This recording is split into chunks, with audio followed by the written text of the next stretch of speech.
আসসালামু আলাইকুম, welcome back to my channel. আশা করি সবাই ভালো আছেন, সুস্থ আছেন। আপনারা দেশ এবং দেশের বাইরে থেকে যে যেখানে দেখতেছেন আপনাদেরকে জানাই সুস্বাগতম। আজ আপনারা দেখতেছেন কুমিল্লার হোমনার চরেরগাঁও গ্রাম। এই চরেরগাঁও গ্রামটি কিন্তু মেঘনা পশ্চিমে আর উত্তর এবং পূর্বে কিন্তু অবস্থিত। এই গ্রাম ঘেঁষে কিন্তু বয়ে চলে গেছে তিতাস নদী। এখান থেকেই কিন্তু শুরু, এই গ্রাম থেকে শুরু হলো তিতাস নদী, একদম ব্রাহ্মণবাড়িয়া, মুরাদনগর, হোমনা উপজেলা এই এবং নবীনগর উপজেলা সব জায়গায় কিন্তু যে পৌঁছেছে এই তিতাস নদীটি।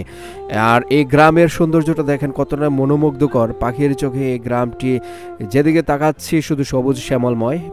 ডান পাশে আছে কবরস্থান বিশাল বড়।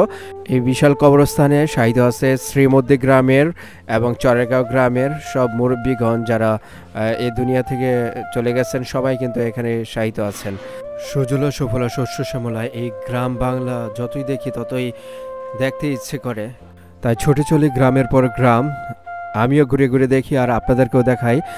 আর এই দেশের গ্রামগুলো কতটা সুন্দর, এই গ্রামগুলোতে না আসলে কখনই জানতাম না। চরেরগাঁও গ্রামের তিনটি পাশেই কিন্তু নদী।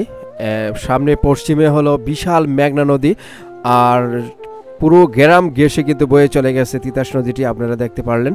আর এই নদীগুলোর কারণেই কিন্তু এই গ্রামের যে পরিবেশটা মনোরম, বাতাস, ঠান্ডা অনুভূতিটা কিন্তু সবসময় পাওয়া যায় এই গ্রামে গরমের সময়। আর ঠান্ডার সময় কিন্তু প্রচুর ঠান্ডা থাকে, কারণ বাতাস থাকে এই এলাকায় প্রচুর। আর দেখতে পারতেছেন কতটা মনোমুগ্ধকর, যেদিকে তাকাবেন এই চরেরগাঁওয়ের দৃশ্যগুলো কিন্তু শুধু দেখতে ইচ্ছে করে। আপনারা যখনই সময় হয়, যারা কাছাকাছি আছেন অবশ্যই আসবেন, এই গ্রামটি ঘুরে যাবেন।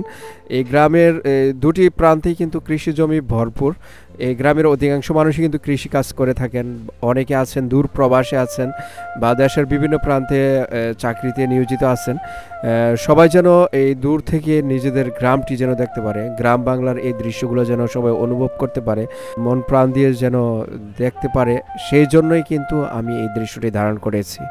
আপনাদের কাছে কেমন লাগলো আজকের এই চরেরগাঁও গ্রাম এবং গ্রামের দৃশ্যগুলো, তা অবশ্যই কমেন্ট করে জানাবেন। দেখা হবে পরবর্তী নতুন কোনো দৃশ্য নিয়ে।